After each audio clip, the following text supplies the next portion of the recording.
دیا تو میں تم کو تمہاری میراث کیسے دے دوں؟ صلوات پڑھیں حضرت آل محمد پر۔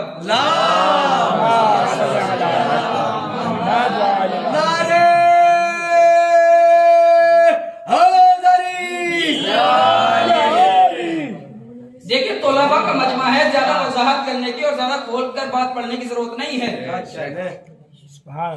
رسول خدا نے بھرے مجمع میں منبر پر کہا کہ فاطمہ تو سیدۃ نساء اہل الجنہ، کہ فاطمہ جو ہے وہ جنت کی عورتوں کی سردار ہے۔ فاطمہ جنت کی عورتوں کی سردار ہے۔ اس کا مطلب یہ ہے کہ اب جسے بھی جنت میں جانا ہے اسے فاطمہ کی کنیز بن کر جانا ہوگا، اسے فاطمہ کی کنیز بن کر جانا ہوگا۔ اس کا مطلب یہ ہوا کہ اب جسے بھی جنت میں جانے کا شوق ہے، جو بھی چاہتا ہے کہ میں جنت میں جاؤں، تو اس کے پاس کنیزی کی سند ہونی چاہیے کہ دیکھو ہمارے پاس کنیزی کی سند ہے تو ہمیں بھی جنت میں داخل کر دو۔ یعنی کہ جنت میں وہ عورت جائے گی کہ جو فاطمہ کی کنیز ہوگی، لیکن وہ عورت نہیں جائے گی کہ جو فاطمہ سے اکڑ کر بولتی ہو،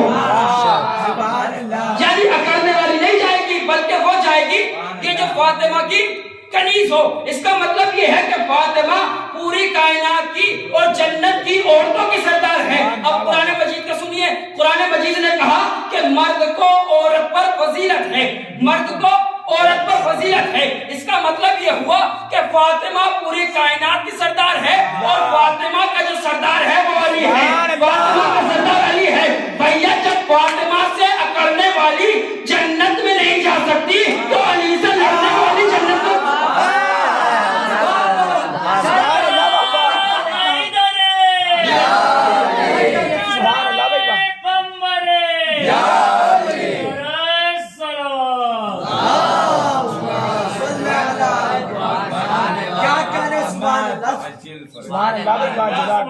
بھائی جب فاطمہ سے اکڑنے والی کا جنت میں انٹری نہیں ہے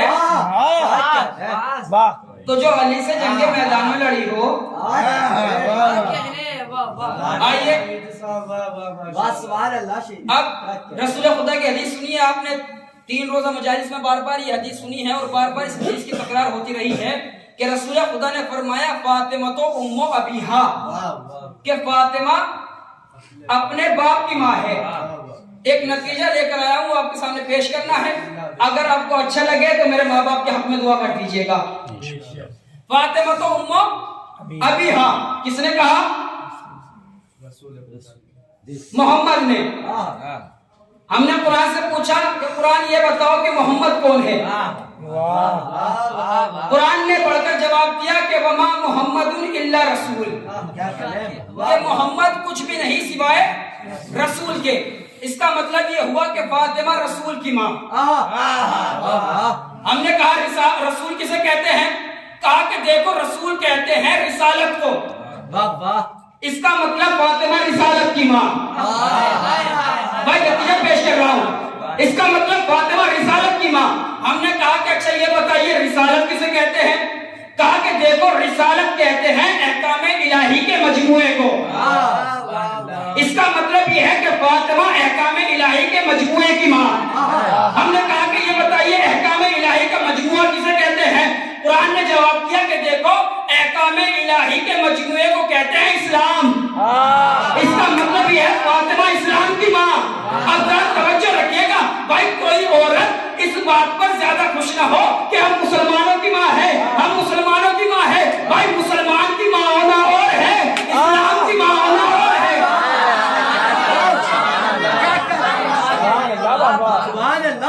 جزاک اللہ محمد وآل محمد،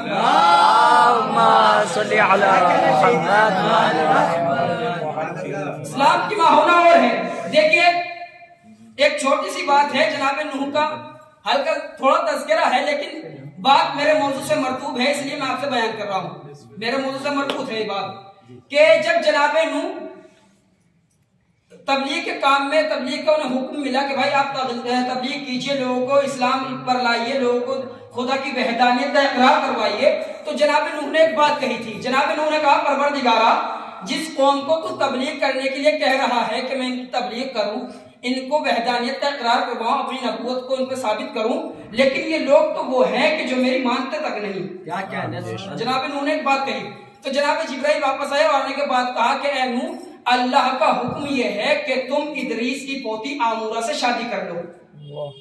میرے موضوع سے مربوط ہے اس لیے بیان کر رہا ہوں کہ تم ادریس کی پوتی آمورہ سے شادی کر لو، اور جب تم اس سے شادی کرو گے تو اس کا ایک فائدہ یہ ہوگا کہ وہ تمہیں تقویت دے گی، تمہارا سہارا بنے گی اور تمہاری مددگار ثابت ہوگی۔ یعنی اس کا مطلب یہ ہے کہ ہمیں اللہ کی ایک اور سنت کا پتہ چلا۔ کیا سنت ہے اللہ کی؟ اللہ کی سنت یہ ہے کہ اللہ اپنے رسولوں کی مدد ایک نیک خاتون کے ذریعے کرتا ہے، ایک نیک خاتون کے ذریعے کرتا ہے۔ جناب نوح کی مدد اللہ نے جناب آمورہ کے ذریعے کی، اور رسول خدا کی مدد پروردگار عالم نے خدیجہ الکبریٰ کی وجہ سے کی۔ یعنی جناب نوح کی مدد کی جناب آمورہ نے، اور رسول خدا کی جو مدد کی وہ مدد کی جناب خدیجہ نے۔ دیکھیں جناب خدیجہ کا ذکر ہو رہا ہے تو یہ سوچ کے سنیے گا کہ وہ بی بی ہے، یہ ایک ایسی واحد بی بی ہے کہ جس کا ذکر صرف آپ کے سامنے ہوتا ہے۔ جناب خدیجہ کے ذریعے آپ کی مدد کی، اور جناب خدیجہ نے ایسی مدد کی کہ رسول خدا کو فرمانا پڑا کہ دنیا میں 4 سب سے بہترین عورتیں ہیں۔ کون کون سی عورتیں؟ رسول خدا نے کہا کہ پہلی عورت آسیہ بنت مزاحم، یعنی فرعون کی زوجہ، جناب موسیٰ کی پرورش کرنے والی۔ دوسری بیوی رسول خدا نے فرمایا مریم بنت عمران، یعنی جناب عیسیٰ کی والدہ۔ تیسری بیوی فاطمہ بنت محمد، یعنی حسنین کی ماں۔ چوتھی بیوی یعنی جناب خدیجہ الکبریٰ، خدیجہ بنت خویلد۔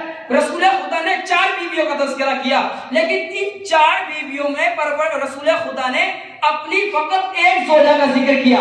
رسول کی زوجہ کتنی ہے؟ بہت ساری ازدواج ہیں، روایتوں میں الگ الگ ہے، کسی میں 7 ازدواج ہے، کسی میں 4 ازدواج ہے۔ یعنی رسول خدا کی اتنی ساری زوجہ ہونے کے بعد رسول خدا نے جب بہترین عورتوں کا ذکر کیا تو جناب خدیجہ کا ذکر کیا، فقط جناب خدیجہ کو گنوایا۔ دیکھیے ہم ساری بیویوں کا احترام کرتے ہیں، ساری رسول کی ازدواج کا ہم احترام کرتے ہیں، مگر جب رسول خدا کو بیویوں کو گنوانے کی بات آئی، بہترین عورتوں کو گنوانے کی بات آئی، تو رسول خدا نے فقط جناب خدیجہ کا تذکرہ کیا۔ اس کا مطلب یہ ہے نا کہ اب بھی سمجھو نا بھائی کہ مسلمانوں کی ماں ہونا اور ہے، فاطمہ کی ماں ہونا اور ہے۔ سوال پڑھے گا محمد و آل محمد پر۔ صلی علی محمد سبحان اللہ بھائی واہ۔ بس ایک چھوٹا سا اور واقعہ سن لیجیے جناب فاطمہ الزہرا کے حوالے سے، اور گزارش یہ ہے کہ اسے آپ تبرک کے بطور لے کر جائیے گا، کیونکہ واقعہ ایسا ہے اور اکثریت لوگوں کو اس کی شکایت بھی رہتی ہے۔ اکثریت لوگ کہتے ہیں کہ ہماری دعا جو ہے وہ قبول نہیں ہوتی، ہم دعا کرتے ہیں پروردگار سے مگر قبول نہیں ہوتی۔ ایک چھوٹا سا واقعہ ہے، اس کے بعد ربط مصائب کے جب امام حسن چھوٹے تھے تو امام حسن گھر میں داخل ہوئے، اور داخل ہونے کے بعد امام حسن نے دیکھا کہ جناب فاطمہ جو ہے نماز پڑھ رہی ہے۔ اب جب نماز پڑھ چکی، جب نماز تمام کر چکی تو جناب فاطمہ نے دست دعا کو آگے کیا، اور آگے کرنے کے بعد دعا کرنی شروع کی۔ تو امام حسن جناب فاطمہ کے نزدیک گئے اور جانے کے بعد کہا کہ جانے کے بعد یہ سوچا کہ آج میں یہ دیکھوں گا کہ میری والدہ کس کے لیے دعا کرتی ہے۔ امام حسن اپنی والدہ کے قریب بیٹھے، اور بیٹھنے کے بعد امام حسن نے اپنے کان اپنی ماں کے لبوں سے لگائے، یعنی کہ دیکھا کہ میری ماں دعا کیا کرتی ہے۔ تو جناب فاطمہ الزہرا نے دعا کی کہ پروردگارا سلمان کی بہت طبیعت خراب ہے، اس کو شفائے عاجلہ عطا فرما، بوذر کے حالات خراب ہیں، پروردگار اس کے حالات میں بہتری عطا فرما۔ اب جب جناب فاطمہ زہرا سلسلہ وار دعا کرتی رہی تو امام حسن یہ دیکھ رہے تھے کہ ماں نے ہمارے لیے کچھ نہ مانگا، بلکہ جو بھی مانگ رہی ہے وہ باہر والوں کے لیے مانگ رہی ہے۔ اب جب جناب فاطمہ دعا ختم کر چکی، جب دعا مانگ چکی تو امام حسن نے کہا کہ اے والدہ محترمہ، میں دیکھ رہا تھا کہ آپ دعا مانگ رہی تھی تو آپ نے ساری دعائیں باہر والوں کے لیے مانگی، مگر ہمارے لیے کچھ مانگا ہی نہیں۔ تو جناب فاطمہ زہرا نے ایک دعا اور ایک حدیث ارشاد فرمائی جناب فاطمہ نے کہا کہ الجار ثم الدار، کہ پہلے ہمسائے اس کے بعد گھر والے. کیا کہنے، یعنی کہ اگر دعا کا طرز دعا جناب فاطمہ زہرا نے بتایا کہ دیکھو دعا مانگنے کا طریقہ یہ ہے کہ پہلے تم اپنے ہمسایوں کے لیے مانگو، اس کے بعد اپنے لیے مانگو. یعنی اگر کسی انسان کی دعا قبول نہ ہو تو یہ جناب فاطمہ الزہرا نے ایک نسخہ بتایا، ایک طریقہ بتایا، ایک طرز عمل بتایا کہ انسان اس پر عمل پیرا ہو کر اگر اپنی دعا قبول کروانا چاہے تو وہ اس پر عمل پیرا ہو. اور یہی فاطمہ الزہرا تھی کہ جنہیں اتنا ہمسایوں کا خیال تھا کہ پہلے ہمسایوں کے لیے دعا کرتی تھی، اس کے بعد اپنے لیے دعا کرتی تھی. مگر زمانے نے اور وہاں کے مسلمانوں نے جناب فاطمہ الزہرا کے ساتھ جو سلوک کیا، خدا کی قسم اگر کوئی غیر بھی ہوتا تو نہ کرتا. رسول خدا کے ہاتھوں پر کلمہ پڑھنے والے وہ لوگ جو رسول خدا کے صحابہ تھے، وہ لوگ چاہے وہ صحابہ پاس بیٹھنے کی مراد ہے پاس بیٹھتے تھے، مگر اگر انسان کسی کے پاس فقط بیٹھتا ہے تو اتنا لحاظ کرتا ہے کہ میری وجہ سے اس کے گھر والوں کو نقصان نہ ہو. مگر ان لوگوں نے حد یہ کر دی کہ وہ آگ لے کر جناب فاطمہ الزہرا کے در پر آ گئے. اجرکم اللہ، خدا کو کوئی غم نہ دے سوائے غم اہل بیت کے. دیکھیے 3 دن سے ہم مسائل سن رہے ہیں اور اہل بیت کے مسائل میں نہ جانے کیسی کشش ہے. چاہے آپ روز پڑھتے رہیں مگر آنکھ ہے کہ خاموش نہیں ہوتی، آنکھوں میں سے آنسو نکلنا شروع ہو جاتے ہیں. جناب فاطمہ الزہرا جب رسول خدا کا انتقال ہو گیا، آپ نے سارے مسائل سن لیے ہیں، بس 1-2 روایتیں بیان کر لی ہیں اور 1-2 چیزیں بیان کر لی ہیں، اس کے بعد میں اپنی جگہ لے لوں گا. کیا ہوا کہ جب جناب فاطمہ الزہرا کے در پر یہ لوگ آگ لے کر پہنچے اور کہا کہ اے فاطمہ ابو الحسن کو باہر نکالو، تو جناب فاطمہ نے منع کیا کہ ابھی ابو الحسن مشغول ہیں. تو ایک مرتبہ ان لوگوں نے اس در پر آگ لگانے کی بات کی کہ جس در پر رسول خدا سلام کیا کرتے تھے، جس در پر رسول خدا سلام کیا کرتے تھے اس در پر یہ لوگ آگ لے کر پہنچ گئے. اب جب آگ لے کر پہنچے ہیں تو انہوں نے بالآخر آگ بھی لگائی، جناب فاطمہ الزہرا کو دیواروں اور دروازے کے درمیان میں بھی پیسا، اور ایک تیر ایسی تھی کہ جو جناب فاطمہ الزہرا کے شکم میں لگی اور لگنے کے بعد کہا کہ اے فضا مجھے سنبھال میرا محسن شہید، اے فضا مجھے سنبھال میرا محسن شہید ہو گیا. حاضرداران مظلوم کربلا، خدا آپ کو کوئی غم نہ دے سوائے غم اہل بیت کے. حاضرداران مظلوم کربلا، ایک وقت وہ آیا کہ جناب فاطمہ نے فضا سے کہا کہ اے فضا میں اس حجرے میں جا رہی ہوں، اس حجرے میں جا رہی ہوں، جب میرے بیٹے حسن اور حسین آئے تو تو سب سے پہلے انہیں کھانا کھلانا اور ایک کام کرنا کہ تو میرے حجرے میں دیکھتی رہنا، جب تک تسبیح و تحلیل کی آواز آتی رہے سمجھنا فاطمہ زندہ ہے، فاطمہ زندہ ہے. مگر جیسے ہی آواز آنی بند ہو جائے سمجھ لینا فاطمہ خدا کے پاس چلی گئی ہے. اب امام حسن و حسین آئے، آنے کے بعد جب کہا کہ فضا نے کہا ہے بچوں آؤ پہلے کھانا کھا لو، اے بچوں آؤ پہلے کھانا نوش فرما لو. ایک مرتبہ امام حسنین نے کہا کہ اے فضا آپ کو معلوم ہے کہ ہم اپنی ماں کے بغیر کچھ نہیں کھاتے. ایک مرتبہ جب فضا نے ضد کی تو امامان حسنین کو پتا چلا کہ ہماری والدہ اس دنیا سے رخصت ہو گئی ہے. بالآخر جب مولائے کائنات آئی ہے، اب چونکہ ایک وصیت تھی کہ علی غسل کفن تم مجھ کو دینا. ایک مرتبہ جب مولائے کائنات غسل دے رہے تھے تو مولائے کائنات نے ایک ایسی چیخ ماری کہ جب سلمان نے سنا تو کہا کہ اے مولا آپ تو فاتح خیبر و بدر ہیں، آپ نے تو نہ جانے کیسی جنگ لڑی ہے لیکن آج تک کبھی تمہیں ایسی چیخ مارتے نہ دیکھا. ایک مرتبہ علی نے کہا کہ اے سلمان میری فاطمہ کی پسلیاں ٹوٹی ہوئی تھی. اجرکم اللہ، خدا کو کوئی غم نہ دے سوائے غم سید الشہداء کے. حاضرداران مظلوم کربلا، ایک وقت وہ آیا کہ جب جناب فاطمہ کی تکفین کی گئی، جب جناب فاطمہ الزہرا کی تکفین ہو گئی، ایک مرتبہ مولا کائنات نے تمام بچوں کو پاس بلایا اور بلانے کے بعد کہا کہ اے بچوں اپنی ماں سے الوداع کر لو. ایک مرتبہ جناب زہرا آئی، جناب زینب آئی، اپنی ماں کو الوداع کہا. جناب کلثوم آئی، اپنی ماں کو خدا حافظ کہا. امام حسن آئے، اپنی ماں کو الوداع کہا. ایک مرتبہ امام علی نے دیکھا کہ ایک بچہ ہے کہ جو گھر کے کونے پر بیٹھا ہوا رو رہا ہے، ایک بچہ ہے کہ جو گھر کے کونے پہ بیٹھا ہوا رو رہا ہے.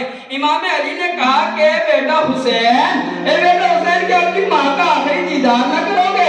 ایک مرتبہ امام حسین نے تڑپ کر کہا ہے بابا کیا آپ جانتے نہیں کہ جب تک میری ماں فاطمہ مجھے آواز نہ دے حسین قریب نہیں جاتا؟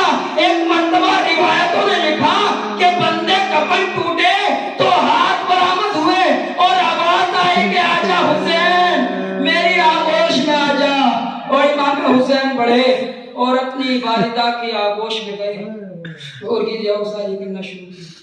سیعلم الذین ظلموا ای ینقلبون۔ بار الہ تجھے واسطہ شاہد معصوم علیہ السلام کا ہماری اس مختصر سی بات کو قبول فرما۔ پروردگار جتنے مومن مومنات ہیں یہاں تشریف فرمائے، پروردگار ان کی تمام دلی حاجات قبول فرما۔ پروردگار جتنے محمد علیہ محمد کا ہمیں زیادہ سے زیادہ نیک عمل کرنے کی توفیق عنایت فرما۔ پروردگار کے واسطہ محمد علیہ محمد کا چار دو معصوم علیہ السلام کے صدقے ہیں پروردگار جو بے اولاد ہوں ان کو نیک و صالح اولاد عنایت فرما۔ پروردگار کے واسطہ محمد علیہ محمد کا جو پردیس میں ہوں ان کی جان مال آبرو کی حفاظت فرما۔ پروردگار کے واسطہ محمد علیہ محمد کا جو بے روزگار ہو ان کو برسر روزگار، اور جو برسر روزگار ہو ان کے روزگار میں برکت عنایت فرما۔ ربنا